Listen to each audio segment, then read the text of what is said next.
Hi అండి, అందరికీ నమస్తే. నేను మీ ఇందు అందరూ బాగున్నారని అయితే ఆశిస్తున్నాను. శివయ్య ఆశీస్సులు అందరికీ ఉండాలండి. నేనైతే శివయ్యకి ఇక్కడ అభిషేకం చేస్తున్నానండి నీళ్ళతో. గంగమ్మ తల్లి ఎప్పుడు ఆయన నెత్తి మీదే కదా ఉంటుంది. ఇదైతే పంచదారలా అండి. పంచదారలానే ఊరి పేరు పంచదారలా, అలానే ఇక్కడ ఉండే నీళ్ళు కూడా తియ్యగా ఉంటాయి. ఆ నీళ్ళు ఎక్కడి నుంచి వస్తున్నాయి, ఎలా వస్తున్నాయి అనేది అదొక రహస్యం అండి. ఎవరికి కూడా తెలియదు, ఎవరు కనిపెట్టలేకపోయారు. చాలామంది ప్రయత్నించారు తెలుసుకుందామని. ఇక్కడ అస్సలు ఖాళీ ఉండదండి. ఊళ్ళో వాళ్ళు కూడా ఇవే తాగడానికి అంత దూరం నుంచి వస్తారు, బిందెలు అవి పట్టుకొని నీళ్ళు పట్టుకోవడానికి.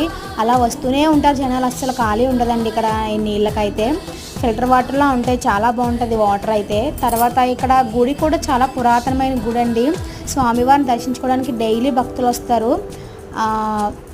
మీరు కూడా విజిట్ చేయాలి అనుకుంటే రావచ్చు. పంచదారల దారపాలెం అని కూడా పిలుస్తారు. ప్లీజ్ నచ్చితే లైక్ చేయండి, సబ్స్క్రైబ్ చేయండి.